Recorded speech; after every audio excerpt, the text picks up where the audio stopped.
So Ana Navarro goes off on Marco Rubio on CNN. Hi, welcome to JOA. If you're new to my channel, please click subscribe and click the bell button so you'll be the first to know when I upload. I'd really appreciate it if you do subscribe and you do click the bell. Watch this clip and I'll come back with some more. I'm flabbergasted by the level of hypocrisy. And listen, I'm a constituent of Marco's. I have known Marco for a very long time. We're about the same age. He's 49, a healthy 49-year-old. I'm 49 today. And there's three parts to this tweet, right? First, he calls Dr. Fauci a liar. Let's just begin with that. Look, any Republican who for the last 4 years has been justifying, defending, being complicit with, playing stupid, standing silently, being cowardly, as Donald Trump lies his way through the presidency for 4 years. We all heard the Woodward tapes where Donald Trump has been lying about the level of danger posed by COVID. He knew about it in February.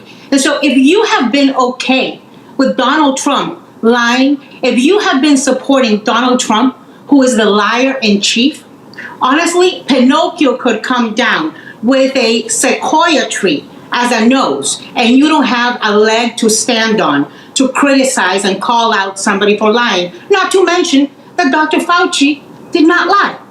And then he goes on to question Dr. Fauci's scientific opinion.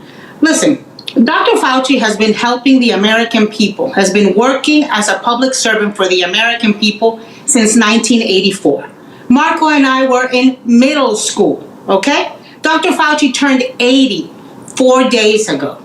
He has been working consistently to keep us safe, and it is a trusted voice.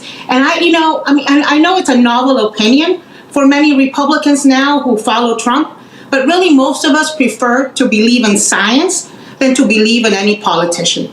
And then the third one might be the most galling of all, right? Where he talks about an elite bubble.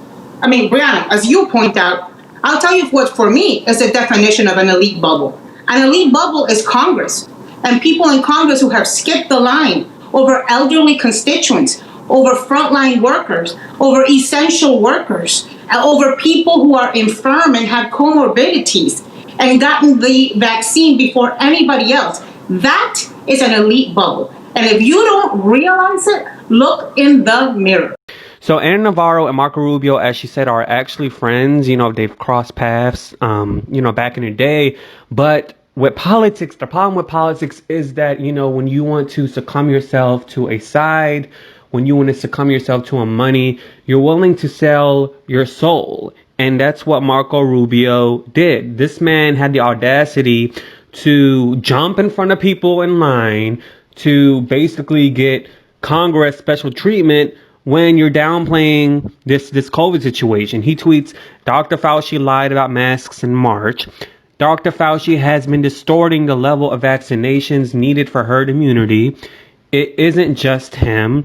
Many in elite bubbles believe the American public doesn't know what is good for them, so they need to be tricked into doing the right thing. So now he's talking conspiracy. Now he's being conspiracy theorist. Well, maybe if you're Master Donald Trump, your bobblehead Master Trump, mushroom head Donald Trump, maybe if he came out and spoke about COVID in the beginning, maybe we would have had more information earlier on about the situation, and we would be like other places and parts of the world that are free of COVID. And dildo head Lindsey Graham, another person who is like a Meghan McCain, who basically flip-flops in politics, also jumped in line and writes, thank God for nurses who help people in need and know how to use a needle. Thank God for those who produced these vaccines. If enough of us take it, we will get back to normal lives. Help is on the way. And I do want to give appreciation to a politician. I don't know his name, but I heard something where someone in the news basically said that there's a politician out there who said he's not going to take the vaccine until frontline workers take it. So, that's the definition of leadership. These two people are definitions of clowns. That's what they are.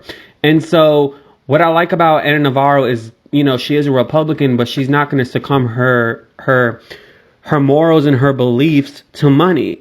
She did say, I can't support a candidate, even if he becomes my party's candidate, who comes out with the hideous remarks that he's made against women, against Hispanics, against immigrants. For me, it's simply impossible. It would mean selling out my principles, and I'm not disposed to do that. And that's what basically Marco Rubio is doing. And that's what Lindsey Graham is doing. They're selling out their principles. And Donald Trump and his supporters were on the verge of trying to get Ana Navarro fired.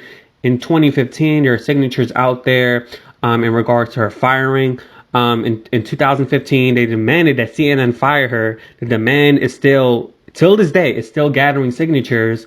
And so the now confirmed Republican at the moment, Donald Trump, stated in his Twitter account that CNN should listen. He said that Ana Navarro has no talent, no personality on television, and works for the former Republican presidential candidate Jeb Bush, a total conflict of interest. So any Republican presidential candidate that he doesn't like, whether it's like John McCain or someone that's a better Republican than he is, he's not even a Republican, he basically just crushes their name and says bad things about them. And she does have personality. That's kind of the reason why she's popular, because her personality is big. So, there's obviously some type of intimidation there, because, Ana Navarro is doing really well on television. She's getting her voice heard as a woman of color, as, Latino woman from Nicaragua, an immigrant. So, like I said, I think it's highly despicable that people do succumb to this person in the White House that really, has no credibility, that says anything that comes out of his mouth, that really doesn't even know what he's doing. And so, it's just sad. It really is. And I just also want to mention happy belated birthday to Ana Navarro. So she made 49 years old. So wish her happy birthday in the comments below. Thank you so much for watching. Please do subscribe and click the bell so you will be the first to know when I upload. Deuces. Yeah.